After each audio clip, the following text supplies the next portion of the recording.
Well, alright, hello everybody. I'm taking a look at the TS304-CF. That's the only one so far, so yeah, I don't know if they will make a titanium version or not.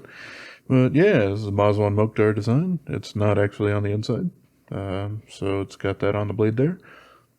14C 28N steel, stone-washed, and basically thumb stud only for opening. This guy actually reminds me quite a bit of this guy, which I haven't quite reviewed yet, but I do plan to fairly soon. This is a TS182. This is from Wong.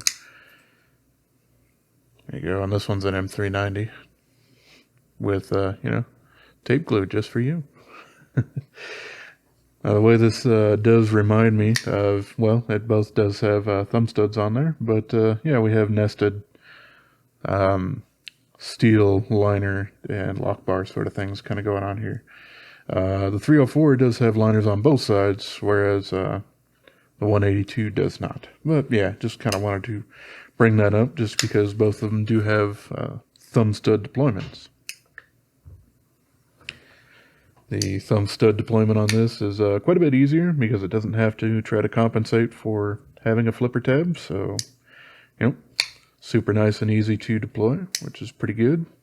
Decent action now that I've cleaned it out and everything like that. It was a little bit gritty to start with, and a little bit of that is technically the stone wash finish. You can see I got a couple of scratches on there too when I was doing some sharpening.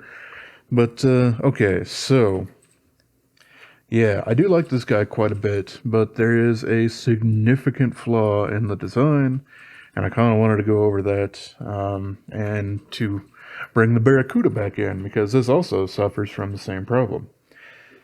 To a little bit lesser degree, but yeah. So if we kind of look down here by this barrel spacer, you can see plenty of space. That knife blade isn't coming anywhere close. However, if I flip it over this way and grab myself a little flashlight so we can kind of take a look in there.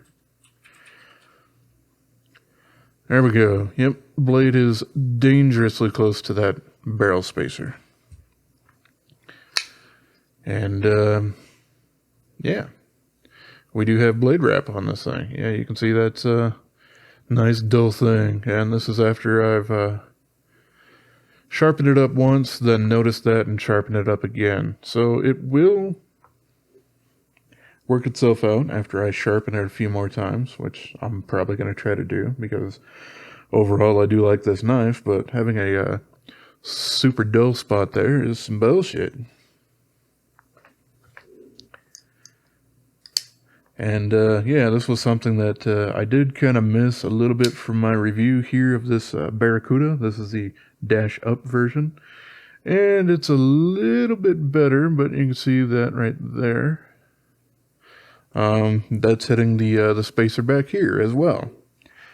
I haven't really seen blade wrap on too many folders, but I have been seeing them from Mazwan Mokhtar, so, he can probably stand to take the height of his blades down just a little tiny bit if he wants to keep his handles the same, because otherwise this is going to continue to happen with a lot of them. I don't know about a lot of his other designs because a lot of them do fetch a lot of money that I generally don't feel like putting forth for them. But yeah, I do have a Stingray coming and some others and whatnot, so I will certainly give those a look over and everything like that. But yeah, that's really unfortunate.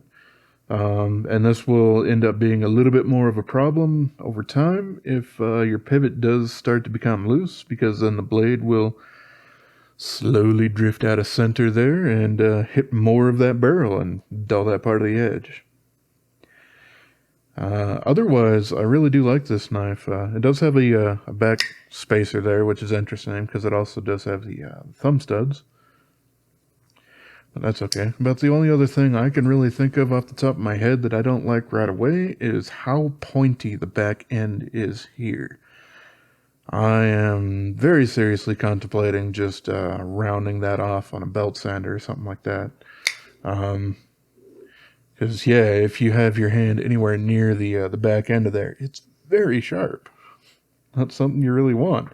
it'll just dig right into basically wherever you have your hand, unless you're, well, doing a pinch grip kind of gets away from a little bit of it, but yeah, it's still there.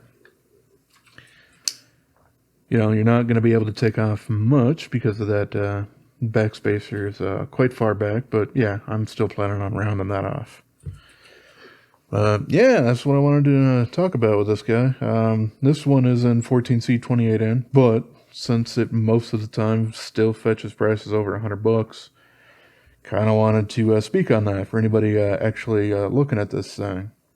Like I said, it's not going to be all that difficult to fix. I just got to end up sharpening this guy another few times, and then the belly of this will miss that barrel spacer. But something that shouldn't happen out of the box.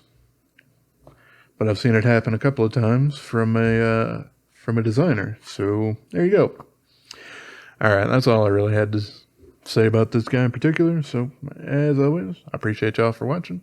Have yourself a wonderful rest of your day, yo.